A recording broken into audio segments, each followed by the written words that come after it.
warahmatullahi wabarakatuh. Hai teman-teman, selamat datang di channel YouTube Himadi dalam episode Himadi Sharing yang akan membahas mengenai scientific paper. Sebelum kita membahas lebih jauh mengenai scientific paper, baiknya saya perkenalan dulu ya. Sebelumnya perkenalkan, nama saya Ika Damayanti, saya mahasiswi dari Program Studi Ilmu Administrasi Negara Universitas Slamet Riyadi Surakarta. Video kali ini merupakan pelaksanaan dari program kerja Himadi yang termasuk ke dalam bidang 1 atau bidang penelitian dan pengembangan, di mana bidang penelitian dan pengembangan sendiri memiliki beberapa proker. Nah, salah satunya yang akan kita bahas pada hari ini yaitu mengenai scientific paper. Tujuan dibuatnya video kali ini yaitu untuk memberikan gambaran dan juga edukasi kepada teman-teman mengenai dasar-dasar penyusunan karya ilmiah.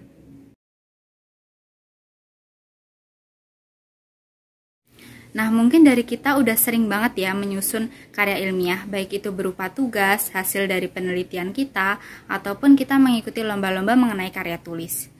Tapi mungkin dari kita jarang banget memperhatikan apa sih itu sebenarnya karya ilmiah, manfaatnya kita menulis karya ilmiah untuk apa sih, dan bedanya karya ilmiah dan non-ilmiah itu apa. Nah, di video kali ini saya akan membahas mengenai itu semua. Nah, kita langsung saja ya masuk ke pembahasan yang pertama, yaitu mengenai pengertian karya ilmiah. Jadi, karya ilmiah merupakan laporan tertulis yang disusun berdasarkan kaidah ataupun etika keilmuan, yang mana karya ilmiah sendiri biasanya berisi mengenai pemaparan dari hasil penelitian kita ataupun berupa kajian suatu masalah. Nah, dalam membuat karya ilmiah, ternyata terdapat dua teknik penyusunan. Yang pertama, kita dapat menyusun karya ilmiah berdasarkan dari hasil penelitian kita. Atau, yang kedua, kita dapat menyusun karya ilmiah berdasarkan dari hasil pemikiran kita sendiri. Kedua teknik penyusunan karya ilmiah tersebut harus disusun menggunakan metode analisis masalah yang bersifat ilmiah. Selanjutnya kita masuk ke pembahasan yang kedua, yaitu mengenai perbedaan karya ilmiah dan juga non-ilmiah. Nah, perbedaan yang signifikan dari karya ilmiah dan juga non-ilmiah ini terletak pada teknik penyusunannya. Nah, jika karya ilmiah sendiri disusun berdasarkan kaidah ataupun etika kepenulisan yang bersifat objektif, logis, dan juga sistematis.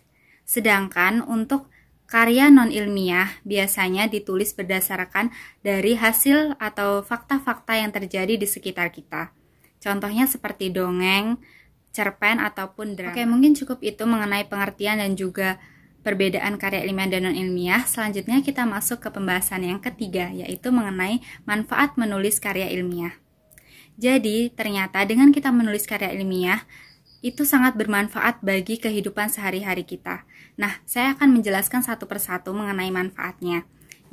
Jadi, manfaat dari karya ilmiah yang pertama yaitu sebagai sarana pengembangan pemikiran. Maksudnya adalah, pengembangan suatu pemikiran dapat dilakukan dengan cara memperhatikan atau mengamati kejadian yang sedang terjadi pada saat itu. Sehingga, dengan kita menulis karya ilmiah, kita diharuskan untuk mencari topik-topik ataupun pemberitaan-pemberitaan terbaru yang sedang terjadi di sekitar kita.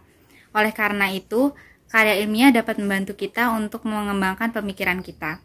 Selanjutnya, manfaat yang kedua yaitu sebagai sarana untuk menyimpan, mengorganisasi, dan juga mensintesiskan gagasan. Maksudnya, dengan kita menulis karya ilmiah, kita dapat menyalurkan gagasan ataupun ide-ide kita maupun pemikiran kita ke dalam bentuk tulisan, yang mana di kemudian hari mungkin hasil dari tulisan kita dapat dijadikan sebagai solusi untuk mengatasi sebuah permasalahan. Selanjutnya, yang ketiga, yaitu karya ilmiah bermanfaat sebagai sarana untuk menemukan kesenjangan logika ataupun pemahaman.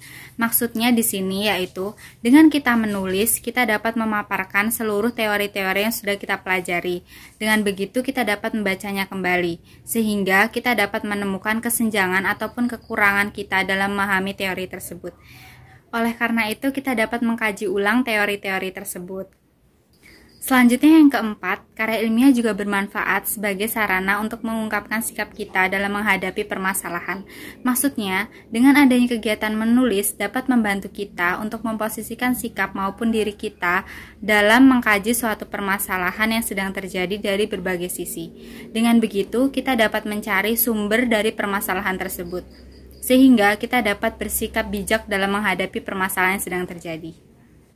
Selanjutnya yang terakhir, yaitu yang kelima, karya ilmiah juga bermanfaat sebagai sarana komunikasi. Maksudnya, dengan kita menulis, kita dapat memberikan informasi maupun hasil dari pemikiran kita secara leluasa, terencana, dan juga terarah. Sehingga dengan begitu dapat mudah dipahami oleh orang lain apa maksud dari pembicaraan kita. Nah, mungkin cukup sekian beberapa informasi mengenai karya ilmiah yang dapat saya sampaikan. Semoga bermanfaat untuk teman-teman semua. Dan jangan lupa saksikan video selanjutnya yang akan tayang pada tanggal 29 Agustus 2020 yang akan membahas mengenai jenis-jenis karya ilmiah. Apabila ada salah kata saya dalam menyampaikan dan juga perilaku saya yang kurang berkenan di hati teman-teman, saya mohon maaf. Wassalamualaikum warahmatullahi wabarakatuh.